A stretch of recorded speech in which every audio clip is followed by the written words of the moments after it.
السلام علیکم ورحمۃ اللہ وبرکاتہ۔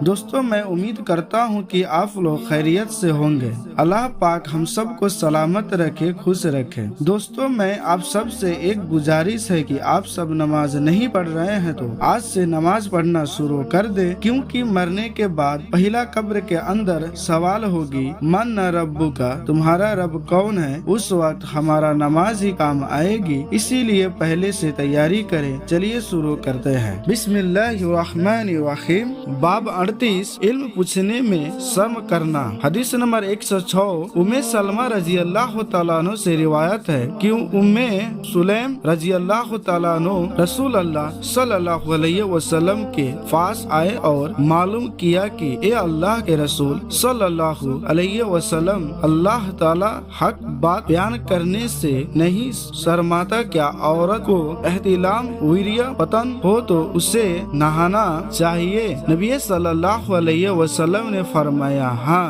اپنے کپڑے پر پانی دیکھے۔ ام سلمہ رضی اللہ تعالیٰ عنہ نے شرم سے اپنا منہ پچھا لیا اور عرض کیا اے اللہ کے رسول صلی اللہ علیہ وسلم، کیا عورت کو بھی احتلام ہوتا ہے؟ آپ نے فرمایا ہاں۔ تیرا ہاتھ خاک آلود ہو پھر بچے کی صورت ماں سے کیوں ملتی ہے؟ فائدے: اگر کسی کو کوئی مسئلہ پیش آ جائے تو اسے جاننے والوں سے معلوم کرنا چاہیے، شرم اور حیا سے کام نہ لیا جائے۔ انول-باری 1-285، حدیث نمبر 106، صحیح بخاری۔ السلام علیکم ورحمۃ اللہ وبرکاتہ۔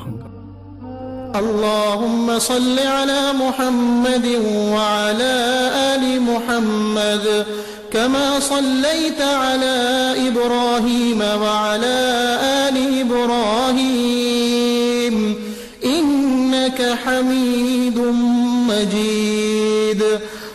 اللهم بارك على محمد وعلى آل محمد كما باركت على إبراهيم وعلى